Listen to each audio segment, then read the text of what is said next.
হাঁপানির কারণ ও প্রতিকার। শ্বাসকষ্টজনিত কারণে সাধারণত অ্যাজমা বা হাঁপানির সৃষ্টি হয়ে থাকে। হাঁপানি মানুষের দেহের এক অসহনীয় ও যন্ত্রণাদায়ক ব্যাধি। আর এই শ্বাসকষ্টের উপদ্রব হয় নানা রকম অ্যালার্জি সৃষ্টিকারী অ্যালার্জেনের কারণে। অ্যালার্জেন হচ্ছে ধুলোবালি, ফুলের রেণু, মাইটের মল, পরিবেশের ধুলা, পোষা প্রাণীর লোম ইত্যাদি। অ্যালার্জিজনিত হাঁপানির একটি প্রধান কারণ হচ্ছে ধুলো। বাসাবাড়িতে বিভিন্ন জায়গায় জমে থাকা ধুলোবালি, অফিসের খাতাপত্র বা ফাইলে জমে থাকা ধুলো এবং রাস্তাঘাটে প্রতিনিয়ত যে ধুলো উঠছে তা হাঁপানি বা শ্বাসকষ্টের প্রধান উদ্রেককারী। ধুলোবালি মানুষের শ্বাসপ্রশ্বাসের সঙ্গে শ্বাসযন্ত্রে প্রবেশ করে শ্বাসকষ্টের পরিমাণ বাড়িয়ে দেয়।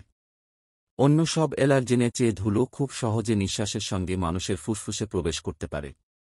ফলে খুব দ্রুত সর্দিকাশি হয় এবং শ্বাসকষ্টের সৃষ্টি হয়।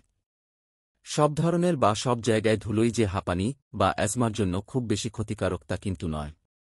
ঘরে বা অফিসে জমে থাকা ধুলো রাস্তার ধুলোর চেয়ে বেশি ক্ষতিকারক। রাস্তার ধুলোতে থাকে অজৈব পদার্থ যাতে হাঁপানি, অ্যাজমা, সর্দি, কাশি, হাঁচি বা শ্বাসকষ্টের তেমন কষ্ট হয় না। এক গবেষণায় দেখা গেছে, মাইটের কারণেই প্রধানত ধুলোবালি অ্যাজমা রোগীদের জন্য বিপজ্জনক। এটি হচ্ছে এক প্রকার অর্থপরজীব। এই পোকা এত ছোট যে খালি চোখে দেখা যায় না। আর্দ্রতাপূর্ব আবহাওয়া, মাইট বড় হওয়া এবং বংশবৃদ্ধির যথোপযুক্ত পরিবেশ। আর এর বাসস্থান হচ্ছে মানুষের ব্যবহৃত বিছানা, বালিশ, কার্পেট।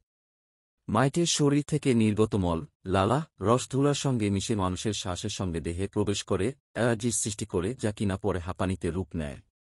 এ কারণে ধুলাজনিত অ্যালার্জির কারণে অ্যাজমা রোগীর পরিমাণ বেশি। গ্রামের তুলনায় শহরের বেশিরভাগ লোক এ রোগে আক্রান্ত হয়ে থাকে। যাদের ধুলোর কারণে শ্বাসকষ্ট অ্যালার্জির সৃষ্টি হয়, তাদের কতগুলো বিষয়ের প্রতি সতর্ক থাকতে হবে। এমন পরিবেশে চলা যাবে না যেখানে ধুলোর পরিমাণ বেশি। ঘর পরিষ্কার এবং বিছানাপত্র ঝাড়ু দেওয়ার সময় মুখে মাস্ক ব্যবহার করতে হবে। মাইট বেড়ে ওঠার উপযুক্ত পরিবেশ যাতে সৃষ্টি না হয় সেদিকে লক্ষ্য রাখতে হবে। অ্যালার্জি প্রতিরোধক টিকা, ইমিউনোথেরাপি ব্যবহার করা। ইমিউনোথেরাপি হচ্ছে এমন এক ধরনের ওষুধ যা কিনা দেহের ভিতরে অ্যালার্জির বিরুদ্ধে প্রতিরোধ ক্ষমতা গড়ে তোলে। লেখক অধ্যাপক ডা. এ.কে.এম. মোস্তফা হোসেন, বক্ষব্যাধি বিশেষজ্ঞ, মেডিনোভা, মালিবাগ, ঢাকা।